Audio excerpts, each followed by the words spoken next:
Happy Haircut Friday, you goobers. Good morning, Mario, and good morning, Switch fans. No tea in the hand because I forgot. There's honestly a lot on my mind, okay? We got Nintendo news, we got two big game releases, leaks are back, and that, more than anything, has just blown a hole in everything that I knew. So what's going on, everybody? It's Zach from SwitchForce. Hope you're having a good Friday.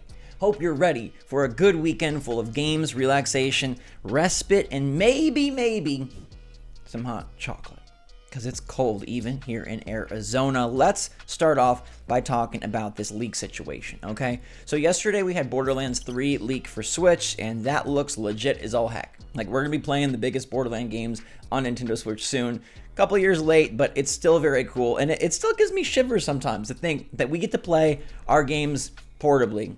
Like, we're the only people in the industry that can say that. I know the Steam Deck is a thing now, we got this super sick device that can do it all. It does it both. It does it all. And it's the only one where you can play Pokemon Scarlet and Violet, which still, like, the verdict is out apparently on the patch. I think it improved things. A lot of people think it improved things, but some people are convinced it didn't improve things. If that's you, I'd love to hear from you and know your experience. I also want to let you know that we're experiencing another leak. Zippo is back.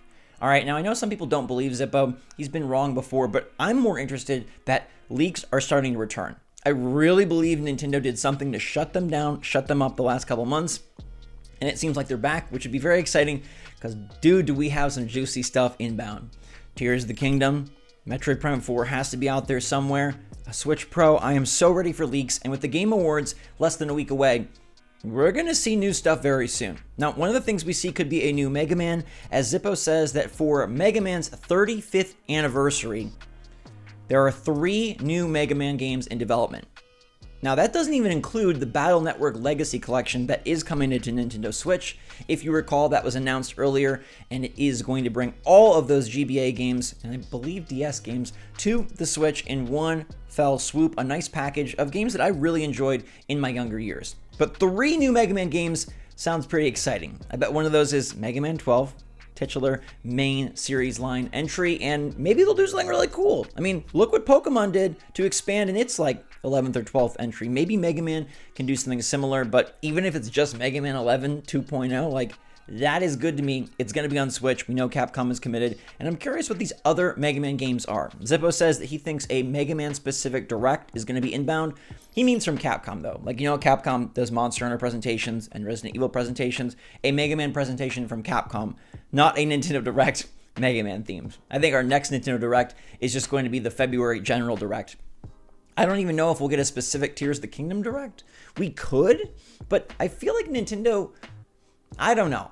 They may want to just keep that in their main marketing wheelhouse, but we'll wait and see. That's a conversation for 2023. Don't look now, but the freaking best memory card your Switch can possibly swallow is still on a 60% off sale. This 1 terabyte card is absolutely massive, and Lexar is delivering the fastest, safest, best way to store your Switch games. I'm telling you, this is the one, and 60% off is the best it's probably ever going to be. So click the link in the description down below if you're in need of a memory card. I love this one. It literally holds everything. You never need it again, which is a good feeling. I feel like memory is like, back in the day, we were always buying more and more and more. Remember, like, the freaking PlayStation memory cards, the Dreamcast VMUs? Memory cards were a weird deal. Even my N64, I was like chucking those little slidey cartridges in there. But hey, with a 1 terabyte, you're locked in and loaded for Switch for as long as you need. Every time you click the link in the description down below, it helps support the channel, which I super appreciate, so give it a look before the sale ends soon. Today, I want to talk to you about some games that are out this moment. All right, I have played both Callisto Protocol and Marvel's Midnight Suns. Now, this may be of interest to you because these are kind of the last 2 major titles of the year, and because Marvel's Midnight Suns was supposed to be out today on Switch, and it is eventually coming. So let's start there. Midnight Suns is a really cool game. If you have any affinity for card games or XCOM, this is pretty sweet. I think it would be perfect to play on Switch, and while it doesn't look like revolutionary, I do understand there's a lot of visual flair that probably would struggle on the Switch. I don't know how they're going to pull it off, and quite frankly, this is a game that I could see just completely canceled. You know how Dying Light 2 is supposed to be on Switch? And then it was the summer, I don't think that game's ever happening. And if Midnight Suns happens, I don't know. Maybe it's a cloud version. Maybe it's a cartridge version, but it feels like it has too much going on. This is a beefy game. We're talking about like a 50 to 60 hour adventure. But the main deal here that I want to discuss is how they've changed the tactics genre. In this game, you cannot miss, right? Every other XCOM type game is about like your percentages, right?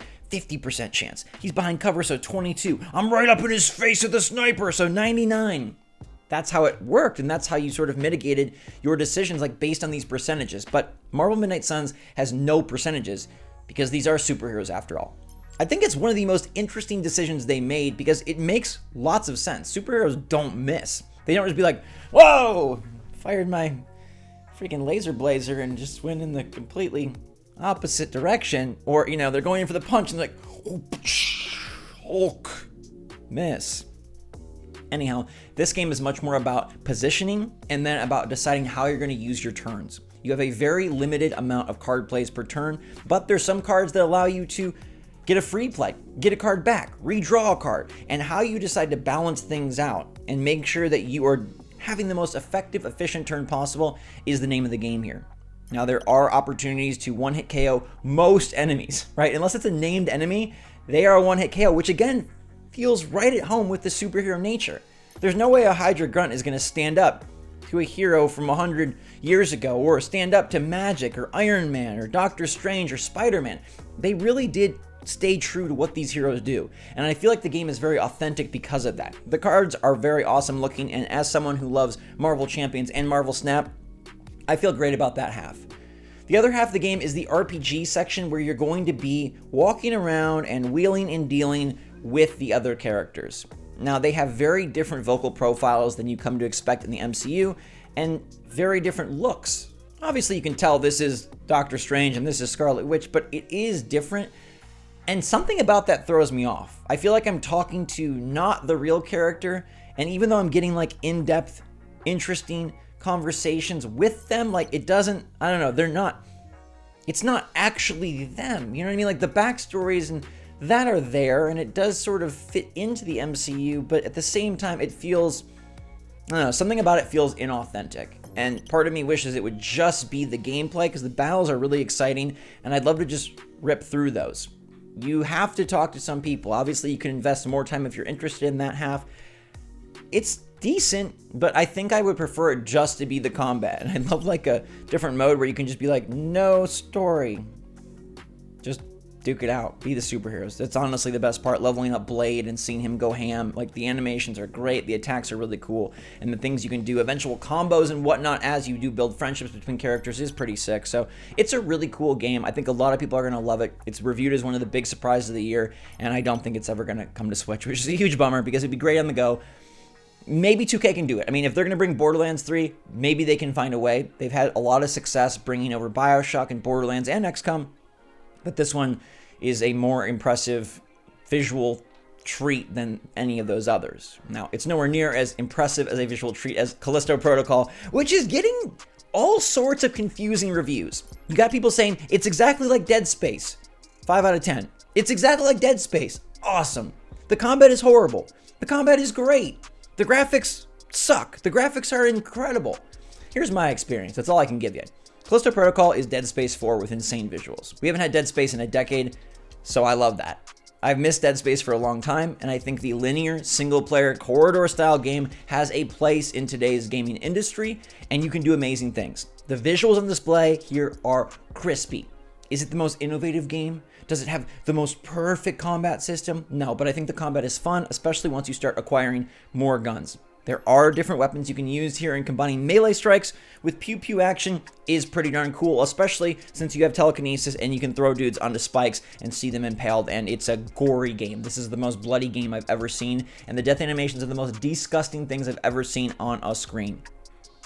The first few times I played them on my big TV, it made me squeamish. I actually had to switch over to a PC monitor because smaller meant the blood had less of a pull and effect on my mind, and I just preferred it that way. But let me tell you, this does encapsulate everything Dead Space was, and it really feels cool for that reason. And there's two moments that stand out in particular that were brilliant.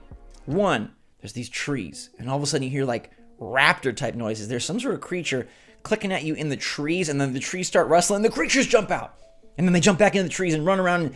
It's really cool. It feels like Jurassic Park in a game, but way more intense, and you're right there. The other one is I entered a room, a creature popped out, and the room started to fill with gas. Now, this wasn't the typical gas-filling room where all of a sudden the screen goes black or the screen goes white.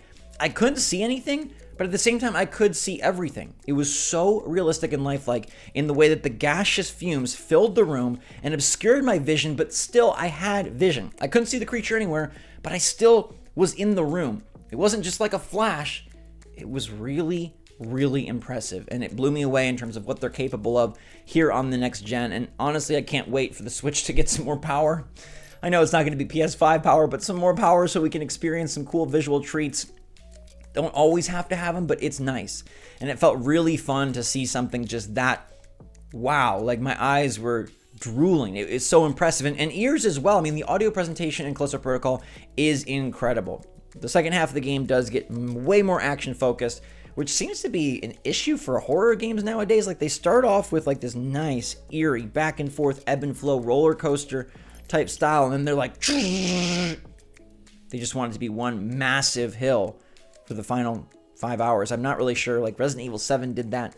Other games decide they're going to do that. Even Dead Space was sort of a victim of that kind of a first half, second half type mentality. But again, I will take Dead Space 4. It's been a long time. The Dead Space remake is coming, but that's just Dead Space 1. This is actually Dead Space 4. So I give thumbs up to both games. I think both Midnight Suns and Callisto Protocol are worth playing, worth your money. I mean, Midnight Suns is a humongous amount of content. So if you're basing it based on dollars versus hours, huge win there. Callisto Protocol is probably more like a 9-10 hour game, but I still think it's been so cool. It's been scary, but not too scary. Gory, but very gory. And I like the combat, and I love the graphics, and I think it's just really fun to do Dead Space again after a decade.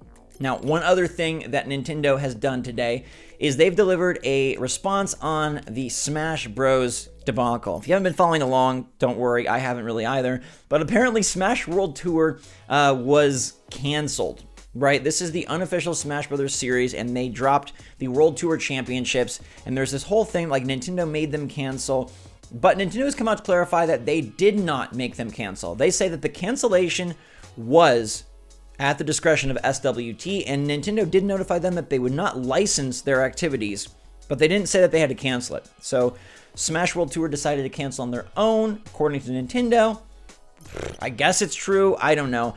I find like this kind of stuff to be very confusing. Like all of this back and forth when there are these like unofficial, unsanctioned events that were previously sanctioned, and Nintendo steps.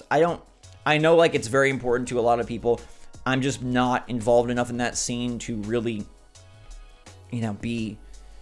be super into it. But I wanted to make this known because I thought it was interesting that Nintendo decided to comment. They've done that a lot lately. They commented on that they're committed to improving Pokemon and listening to feedback, and now they're commenting that, hey, like, we did make this decision, but we didn't tell them they had to cancel, and we just want to make sure.